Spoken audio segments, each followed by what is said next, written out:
Good morning, and welcome to another great day at Fairfield Middle School, where we're achieving excellence together and we're the home of grit and pride. What pride stands for. P is personal responsibility. R, respect. I, individual readiness. D, demonstrated learning. And E, effective behaviors.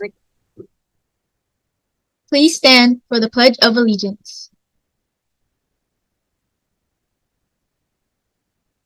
I pledge allegiance to the flag of the United States of America and to the republic for which it stands, one nation, under God, indivisible, with liberty and justice for all. Please pause for a moment of silence.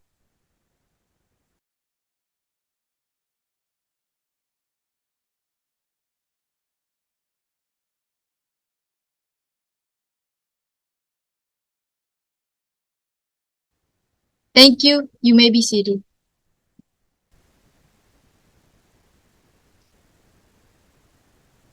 The career cluster of the month for February is manufacturing. Careers in the manufacturing cluster involves turning raw materials into final consumer products. People in these occupations can work with big machines, precision tools, and computers to assemble parts of built products. They may work in large buildings, outdoor warehouses. You can be many types of engineer, machine operator, electrician, or quality control technician and be in this career cluster. Manufacturing interests, sewing, weaving, knitting, or other projects. Building things such as wood projects. Taking machine shop classes, repairing machinery, working with leather goods, operating a printing press. Careers in manufacturing include machine operator, welder, cabinet maker, textile inspector, health and safety specialized.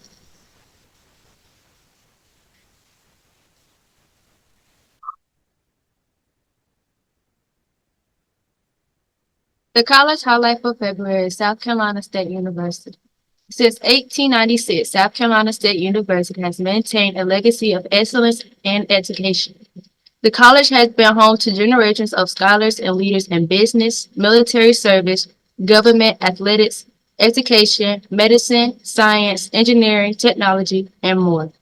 Located in Orangeburg, South Carolina, SC State was founded as a land-grant college with the mission of providing education and service to the citizens of the state. In its first century, SC State was a leader in education and continues to lead the way into the next century. The character trait for the month is kindness. Kindness is the quality of being friendly, generous, and considerate. For example, giving compliments, giving gifts, saying kind words, showing gratitude, and doing an act of service for someone else.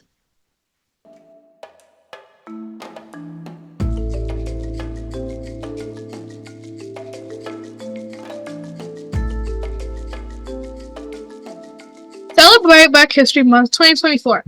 Black History Month started with an idea from historian Carter G. Woodson and others because there was a lack of exposure of the accomplishments made by African Americans. What started as a week in 1926 grew to become a month-long celebration of African American achievements in 1976. Black History Month is an opportunity to honor and reflect the contributions of African Americans throughout history. Since 1926, the United States, as well as other countries like Canada, the United Kingdom, Germany, and the Netherlands have celebrated Black people and their contribution to history and culture. Activities such as parades, museum exhibits, and educational programs have taken place throughout the world to recognize these accomplishments. During this time, we recognize activists and civil rights leaders as investors, scientists, artists, athletes, and many others for their contribution here around the world. This year's theme is African Americans and the Arts. For the week of February 1st through February 9th, on February 1st, 1865, the 13th Amendment to the U.S. Constitution, which abolished slavery, was adopted by the 38th Congress. In 1902, Langston Hughes, a famous poet, was born this day in Joplin, Missouri. In 1926, What is known as Black History Month was first celebrated on this day as Negro History Week by Carter G. Woodson. It became a month-long celebration in 1976. On February 2nd, in 1862, District of Columbia abolished slavery. In 1914, Ernest Just, genetic biologist, won the Spingarn Medal. He received the same medal on this day in 1915 for his pioneering in cell division and fertilization. In 1948, President Truman sent Congress a special message urging the adoption of civil rights programs, including the creation of a Fair Employment Practices Commission. On February 3rd, in 1903, Jack Johnson was the Negro heavyweight title. He became the first African American World Heavyweight Boxing Championship. In 1920, the Negro Baseball League is founded. In 1920, an organized league structure was formed under the guidance of Andrew Rube Foster, a former player, manager, and owner for the Chicago American Giants. In a meeting held at the Paseo YMCA in Kansas City, Montana, Foster and a few other Midwestern team owners joined to form the Negro National League. Soon rivals leagues formed in eastern and southern states, bringing the thrills and innovative play of black baseball to major urban centers and rural countryside in the U.S., Canada, and Latin America. The leagues maintained a high level of professional skill and became the centerpiece for economic development in many black communities. February 4th, 1913, Rosa Parks, born Rosa Louise McCauley, was born on this day. 1996, J.C. Watts became the first black selected in response to a State of the Union address.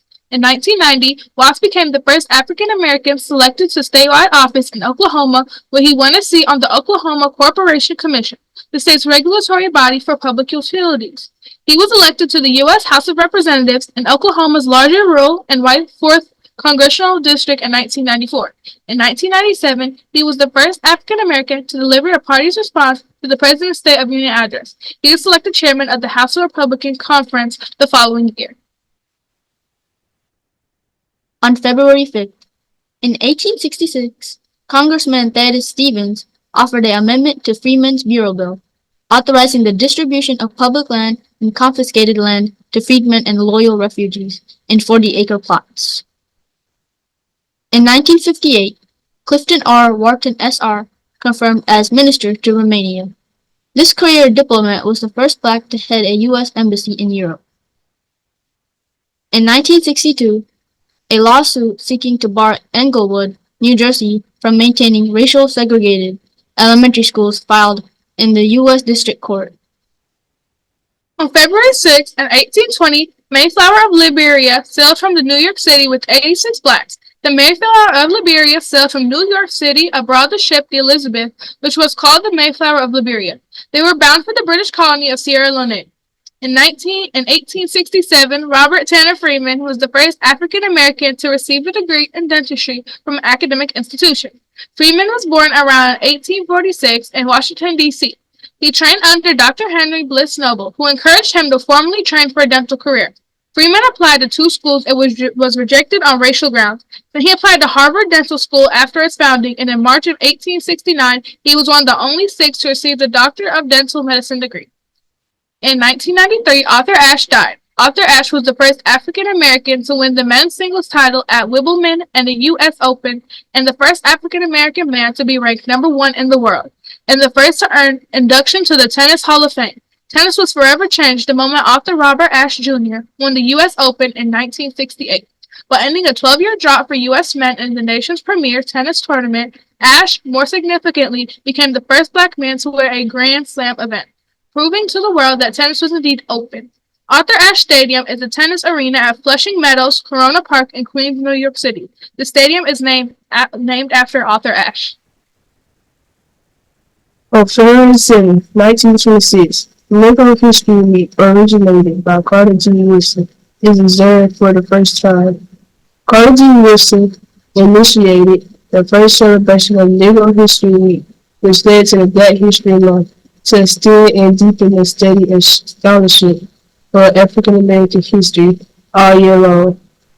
It is commonly said that Woodson selected February to accompany the birthdays of 2 great Americans who played a prominent role in shaping Black history, namely Abraham Lincoln and Frederick Douglass, whose birthdays are the 12th and the 14th, respectively. More importantly, he chose them for reasons of tradition. Since Lincoln's assassination in 1865, the black community, along with other Republicans, had been celebrating the fallen president's birthday. And since the late 1890s, black communities across the country had been celebrating W's birthday. We're aware of pre-existing celebrations. Wilson built Negro History Week around traditional days of commemorating the black past. On February 8th, in 1944, Harry S. McAlpin became the first African American to be accredited to attend the White House press conference. In 1986, Oprah Winfrey became the first African American woman to host a national syndicated talk show. Syndicated nationally in 1986, the program became the highest rated television talk show in the United States and earned several Emmy Awards. The final episode of Oprah Winfrey Show aired on Wednesday, May 25th, 2011.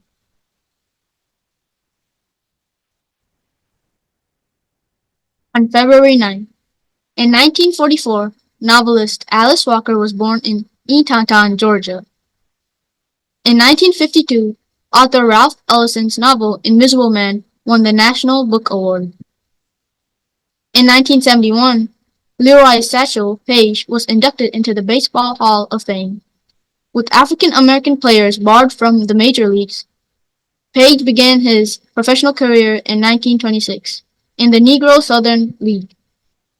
On July 7, 1948, his 42nd birthday, Paige became the oldest player to debut in the major leagues, as well as the first Negro League pitcher in the American League. In 1995, Bernard Harris, African American astronaut, took a spacewalk as payload commander on Space Shuttle Discovery STS-63 in 1995. He served on the first flight joint of the Russian-American space program, becoming the first African American to walk in space.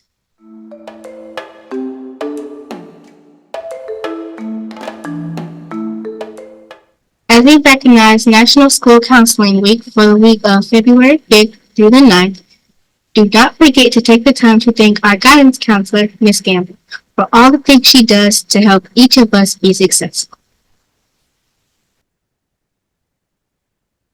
Good morning. This is Mallory Gibbs, and we are still celebrating National School Counseling Week. Because the theme is standards-based student focus, let's talk about how school counselors stay focused on each student, even in their school of many students. Do you know why school counselors try to greet us by our name each day? School counselors want us to get a sense of how we're feeling and also want students to feel warmly welcome to school. School counselors look at lots of school data that tells them how all of the students are doing. School counselors look at grades, at our attendance, our extracurricular choices, and our achievement. When school counselors know what makes us us, school counselors know how they best can help us. The following events will take place during Kindness Week from Monday, February 12th to Friday, February 16th. On Monday, February 12th, carry your kindness. We will be wearing anything but a book bag. Tuesday, February 13th, crisscross your kindness. Crisscross what you wear. Wednesday, February 14th, spread the love. Wear pink, red, or white. Thursday, February 15th, kindness of the 90s.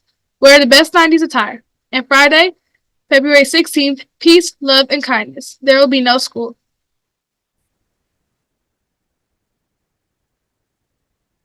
7th and 8th grade students, Mrs. Gamble will be conducting a small group counseling session.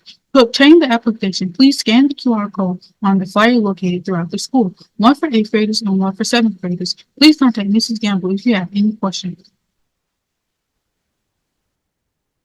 8th grade students, you will receive a field trip form to attend the Rising 9th grade SOAR at the Career Center and High School on February 15th. The field trip form needs to be returned no later than Friday, February 9th to Ms. Gamble. Students, please be aware that third quarter interims will go out on Thursday, February 8th. Thank you for watching the Daily News Show. Let's have a fantastic Avid day.